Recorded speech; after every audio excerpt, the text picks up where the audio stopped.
Salam jumpa, salam cahaya Beka, dan salam sehat untuk kita semua.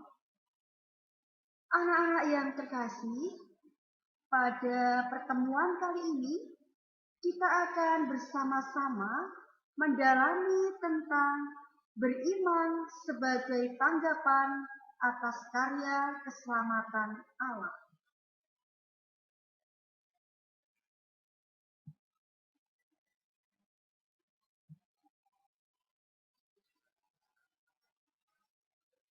Tuhan senantiasa hadir menyapa kita.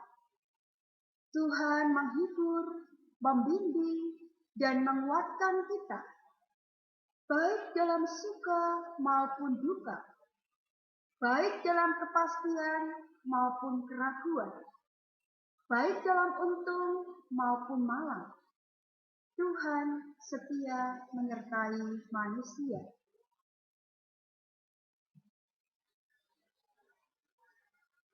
Pengalaman itu mengandung dua segi yang berkaitan satu sama lain. Yang pertama, Allah yang senantiasa menghubungi manusia, menyapa dan memperkenalkan diri kepada manusia dengan berbagai macam cara.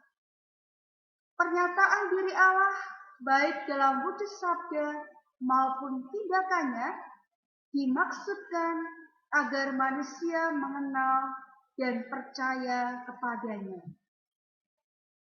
Yang kedua, pernyataan atas diri Allah ditanggapi oleh manusia dengan berbagai macam cara dan bentuk.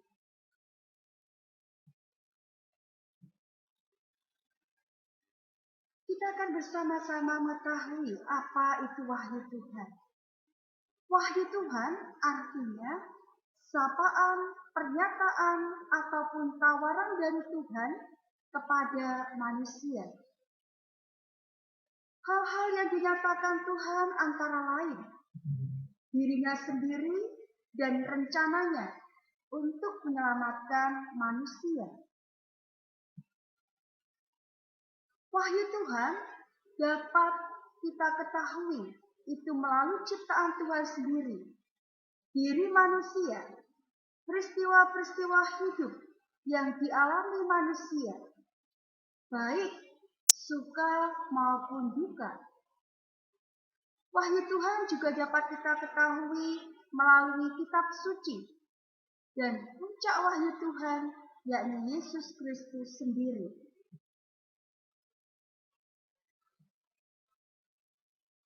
Apa itu iman? Allah menyapa manusia dengan penuh cinta kasih, menyampaikan kebaikan dan rencana karya keselamatannya, menuntut manusia untuk menjawab dan menanggapi kebaikan Allah. Tanggapan dan jawaban manusia atas sapaan atau pernyataan diri Allah, itulah yang disebut sebagai iman. Beriman berarti menyerahkan diri secara total kepada kehendak Tuhan. Iman tanpa perbuatan adalah iman yang mati dan kosong. Iman yang tidak menyelamatkan. Hidup beriman bukan sebatas pengetahuan dan pengakuan adanya Allah. Beriman bukan pula sebatas menjalankan ibadah. Sebab ibadah yang tidak berbuah dalam kebaikan akan sia-sia belaka. Buah-buah iman. Apa saja buah-buah iman? Buah-buah iman antara lain sukacita, damai sejahtera, kelemah lembutan, kerendahan hati, cinta kasih, pengampunan. Beriman yang benar harus terwujud dalam tindakan yang menyelamatkan dan membahagiakan sesama. Penyerahan diri secara total kepada Allah bagi kita tidak hanya menjadi pengetahuan teoritis, melainkan tampak dalam cipta, rasa dan karsa kita. Tindakan, perasaan, penghayatan, dan kehendak.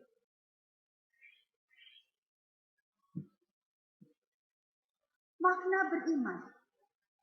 Beriman tidak hanya sekedar tahu atau sekedar percaya, tetapi berani melakukan apa yang diketahui dan dipercaya. Penyerahan diri secara total muncul berdasarkan keyakinan bahwa Allah pasti akan memberikan dan melakukan yang terbaik bagi manusia. Yang dikehendaki Allah semata-mata kebahagiaan dan keselamatan. Sikap penyerahan diri secara total memungkinkan manusia tidak tawar-menawar, apalagi memaksakan kehendaknya sendiri, tidak ragu-ragu.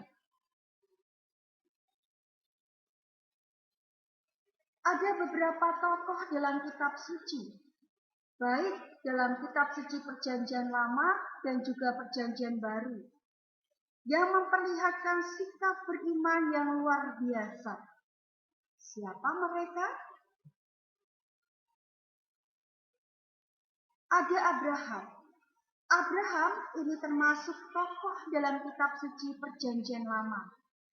Anak-anak tentu mengetahui bagaimana kisah Abraham. Ia seorang pemberani.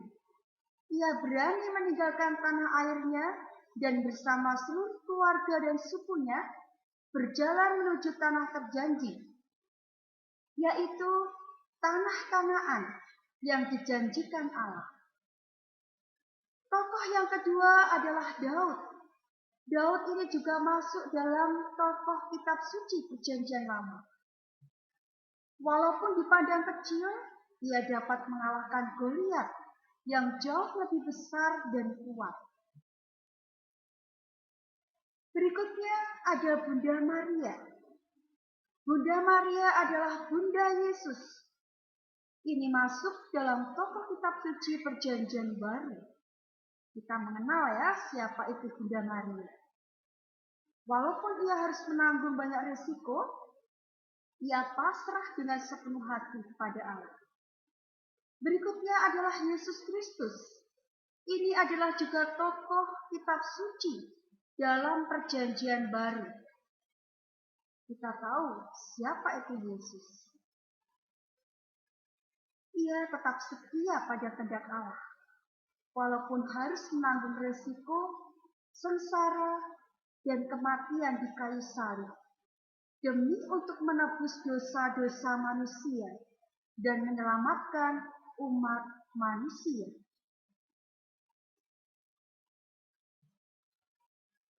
Ada beberapa aspek penting dalam hidup beriman. Apa saja? Yang pertama adalah iman adalah rahmat.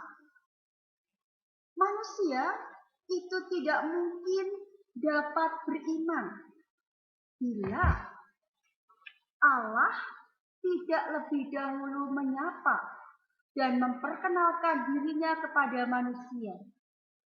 Iman timbul karena inisiatif pertama datang dari Allah sendiri. Tanpa inisiatif Allah yang menyatakan diri, tak mungkin ada tanggapan apapun. Aspek yang kedua, iman adalah anugerah. Manusia dapat menanggapi dan menjawab pewahyuan Allah bukan karena kekuatan dirinya sendiri, melainkan karena Allah sendiri yang senantiasa menggerakkan hati manusia agar selalu terarah padanya. Sejak manusia diciptakan, dengan diberinya akal budi, manusia diberi kemampuan terus-menerus oleh Allah untuk mencari dan datang padanya. Berikutnya adalah aspek yang ketiga. Iman itu personal. Panggilan dan pewahyuan Allah pertama-tama ditujukan kepada pribadi, perorangan. Oleh karena itu, tanggapan manusia pun harus bersifat pribadi. Kepada Allah, kita tidak mungkin mengatakan, "Saya ingin percaya kepadamu sama seperti orang lain. Kita masing-masing yang paling tahu relasi kita dengan Allah. Jawaban kita terhadap tawaran keselamatan Allah pun hanya kita yang tahu. Aspek berikutnya, iman itu proses. Upaya manusia menanggapi dan menjawab pernyataan diri Allah tidak selamanya berjalan mulus. Manusia dengan segala kelemahannya seringkali merasa begitu mantap, tapi tak jarang pula menolak Allah. Untuk menjadi pribadi yang beriman dewasa, kita membutuhkan proses yang kadang-kadang kita harus jatuh dan bangun. Yang dibutuhkan dari pihak kita adalah kesadaran terus-menerus bahwa Allah menghendaki kita menjawab ya agar kita selamat. Aspek berikutnya, iman berkembang dalam kebersamaan dengan yang lain. Di satu pihak, iman itu bersifat pribadi. Tetapi, di lain pihak, kita juga harus sadar bahwa kita bisa beriman itu juga berkat orang lain yang lebih dahulu beriman. Dan sekaligus kita membutuhkan orang lain untuk mengembangkan iman kita.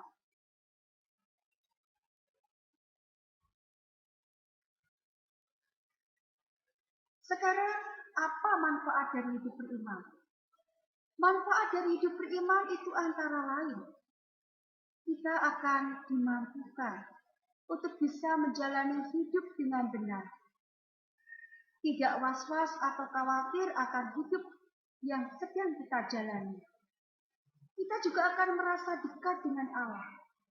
Kita bisa merasa bahagia, aman, damai, tenang, tabah, dan optimis dalam menatap hidup. Orang beriman yang memiliki hubungan yang baik dengan Allah akan senantiasa beroleh kekuatan dan keberanian untuk menghadapi masalah-masalah hidup. Nah, sekarang bagaimana bagi orang yang menjalani hidup tanpa iman?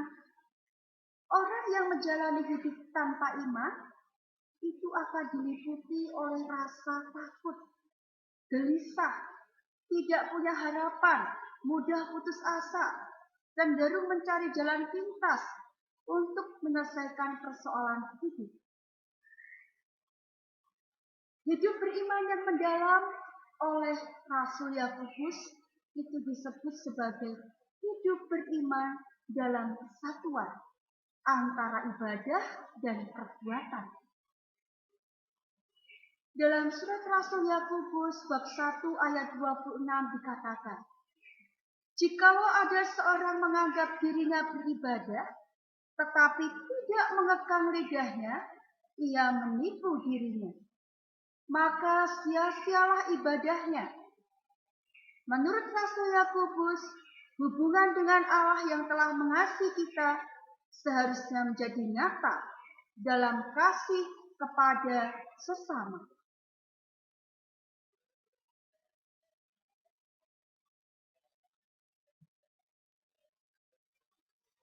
Hubungan dengan Allah dibangun oleh orang beriman, itu melalui ibadah. Sedangkan hubungan dengan sesama ditampakkan dalam tindakan nyata. Bagi Rasul Yakobus, orang beriman itu tidak cukup hanya menjadi pendengar dan penerima firman Allah, melainkan ia harus menjadi pelaku firman yang mengarahkan pada perbuatan-perbuatan kasih. Sehingga oleh perbuatan-perbuatan itu, maka iman menjadi sempurna. Dari pandangan Rasul Yakobus ini, nyatalah bahwa kalau seseorang beriman, maka dia akan berbuat kasih kepada sesamanya.